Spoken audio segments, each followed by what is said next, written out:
Hello दोस्तों, राम राम, जय श्री कृष्णा, राधे राधे। कैसे हैं आप लोग? मैं तो ठीक हूँ, आप लोग कैसे हैं? ये मुझे परेशान कर रहा है, ब्लॉग बनाने में परेशान करता है। तो मैं आज एक मस्त कहानी लेके आई हूँ आप लोग के सामने और सुनाने जा रही हूँ। पूरा वीडियो देखिएगा, तब आप लोग के पूरी कहानी समझ में आएगी। कई दिन से मैं ब्लॉग नहीं डाली, टाइम नहीं मिल पा रहा था। आज मैं बोली पहले ब्लॉग बनाती हूँ, फिर मैं कुछ भी करूँगी। तो आप लोग कैसे, कमेंट में बताइएगा, और कहानी कैसे लगी ज़रूर बताइएगा। तो चलिए, आज एक मैं कहानी लेके आई हूँ, राजा की कहानी है वो। तो आज मैं एक राजा की कहानी लेके आई हूँ, तो आप लोग पूरा सुनिए और बताइएगा मेरे को। तो चलिए शुरू करते हैं। आप लोग सुनने के लिए रेडी हैं, मैं सुनाने के लिए रेडी हूँ। और पूरा वीडियो देखिएगा। और किसी को कोई दूसरी कहानी सुनना है तो कमेंट में ज़रूर बता दीजिए। अगर मेरे को आती होगी तो हम सुनाएंगे ज़रूर। तो चलिए शुरू करते हैं।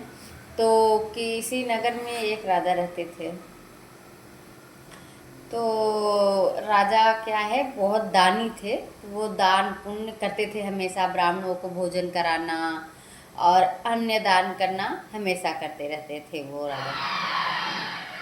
तो एक दिन तो राजा एक दिन सोचे कि चलो इतना दान पुण्य करता हूँ, आज ब्राह्मण भोजन करवाता हूँ। तो उन्होंने ब्राह्मणों को भोजन के लिए बुला लिया। राजा ने ब्राह्मण भोजन करवाने लगा। तो बढ़िया पकवान बना, खाना 56 प्रकार का खाना बना, राजा ने बनवाया। बड़े भाव से ब्राह्मणों को बुलाया और उनको भोजन करवाने लगे। अब ब्राह्मण बैठे थे भोजन करने के लिए। तो ऊपर से वो चील आप लोग को पता होगा, वो जो जानवरों को पकड़ के ले जाती है। तो वो चील ऊपर से उड़ी जा रही थी, और चील एक सर्प पकड़ी थी, सांप को, और वो सांप मरा हुआ था। तो ऊपर से लेके उड़ी जा रही थी, और नीचे ब्राह्मण भोजन कर रहे थे। अब चील को तो पता नहीं था कि नीचे कौन है, क्या कैसे, वो तो पक्षी है। तो उड़ी चली जा रही थी। तो वो जो सांप था उसके मुंह से एक ऐसे विष गिरा, जहर, उसका जहर गिरा और उस पे ब्राह्मण के खाने में गिर गया। ब्राह्मण को क्या पता कि इसमें क्या गिरा। ब्राह्मण ने उस भोजन को ग्रहण कर लिया। जब ब्राह्मण ने भोजन ग्रहण कर लिया और ब्राह्मण मर गया जहर से, तो हर जगह ये चर्चाएं चलने लगी कि राजा इतना दानी था, दान पुण्य करता था, हर चीज़ करता था, इतना गरीबों का भला करता था, एक ब्राह्मण की हत्या कर दी। अब ये केस गया यमराज के पास, उसके दूतों ने ले गया ये केस कि ऐसा ऐसा हो गया है। अब यमराज सोचे कि कैसे क्या हुआ। उन्होंने पूछा, बताया गया कि ब्राह्मण भोजन कर रहे थे और गांव मोहल्ले में ये हल्ला है कि राजा ने जहर दे दिया ब्राह्मण को, ब्राह्मण मर गया। अब भगवान तो देख ही रहे हैं ऊपर बैठे बैठे कि क्या कैसे हो गया। तो बोले कि इसमें ना राजा का दोष है, और ना ही उस चील का दोष है, और ना ही सांप का दोष है, क्योंकि राजा को तो पता ही नहीं था कि ऊपर से वो सांप का इसमें जहर गिरा और ब्राह्मण भोजन करेंगे तो मर जाएंगे। राजा को भी नहीं पता था। और वो चील जो ऊपर से लेके उड़ी जा रही थी, उसको भी पता नहीं था कि नीचे ब्राह्मण भोजन कर रहे हैं और विष गिर गया, इसका मर गया। और सांप तो मरा हुआ ही था पहले से ही। तो बोले इसमें दोषी कोई नहीं है, ये केस को यहीं पे छोड़ दिया जाए, बाद में देखेंगे। अब काफ़ी दिन बीत गया, अब वो केस पेंडिंग में लटका है, अभी तक उसका निर्वाण नहीं हो पाया। तो पूछे जो यमराज के वो दूत थे, यमदूत थे, उन्होंने पूछा कि महाराज इसका कैसे समाधान निकाला जाए कि इसमें कोई दोषी ही नहीं पाया जा रहा है, इसका कैसे हल होए समस्या का, एक केस तो बहुत उलझा हुआ है।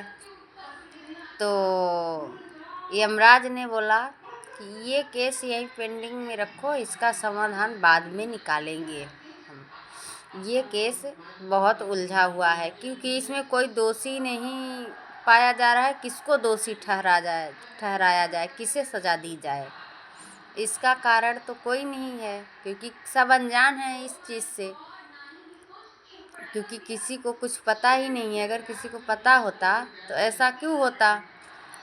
तो बोले ठीक है। अब एक दिन ऐसे ब्राह्मण निकले जा रहे थे रास्ते से, ब्राह्मण चले जा रहे थे तो राजा का महल पूछा। एक वहाँ पे लेडीज खड़ी थी, औरत। तो वो औरत घास काट रही थी या कुछ लकड़ी ऐसे ही कुछ कर रही थी वहाँ पे। तो जो ब्राह्मण निकले जा रहे थे उन्होंने पूछा कि राजा का महल कहाँ पे है। तो बोली कौन से राजा का महल।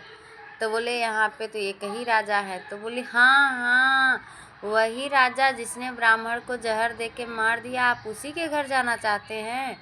उसके घर मत जाइए, अभी उसने कुछ दिन पहले एक ब्राह्मण की हत्या कर दी है। उसने खाने में जहर मिला दिया है। तो बोले कि ऐसा क्या। तो बोले कि हाँ, उसके घर मत जाइए, वो राजा ऐसा है वैसा है, उसकी बुराई करने लगी वो लेडीज़। तो उतने में उसके यमदूत वहाँ खड़े थे, तो तुरंत भाग के गए अपने यमराज के पास। बोले कि सरकार सरकार मिल गया समस्या का समाधान। तो बोले क्या। तो बताए उन्होंने कि ऐसे ऐसे वो बुराई कर रही थी राजा का। तो बोले कि अब यही दोषी है, क्योंकि जो कर्म करता है, जैसा भी कर्म करता है, उसकी जो दूसरा बुराई कर देते, जैसे कि किसी ने बुरा काम किया, वो तो किया ही है, वो तो पाप के भागी है। लेकिन अगर किसी ने उसकी बुराई कर दी तो उसका सारा पाप उसके सर मर दिया जाता है। तो फिर यमराज ने बोला कि राजा की बुराई करी उसने, राजा के सर पे तो ये दोष था ही, कलंक लगा था मारने का, लेकिन इसने बुराई करी राजा की। तो अब ये इस चीज़ की दोषी ये औरत है, सज़ा इसको मिलेगी। तो इसीलिए दोस्तों कहते हैं किसी की बुराई नहीं करनी चाहिए। अगर कोई कुछ कर रहा है, उसका सारा दोष जो बुराई करता है वो ले लेता है। तो आप लोग इस कहानी से क्या सीखे, हमें कमेंट करके बताइएगा ज़रूर। और आप लोग को कहानी कैसी लगती है हमें ज़रूर बताइएगा कमेंट करके। और हमारी वीडियो को पूरा देखिएगा, अंत तक देखिएगा, कमेंट में ज़रूर बताइएगा। सब्सक्राइब करो चैनल को अगर अच्छा लगे वीडियो तो। चलिए आप लोगों से मिलते हैं नेक्स्ट वीडियो में। जय श्री श्याम। जब तक के लिए आप लोग खुश रहो, मस्त रहो, अपनी दुनिया में खुश रहो, अपने बच्चों का, अपने पति का ध्यान रखो, अपना घर परिवार संभालो। जय हिंद, जय भारत।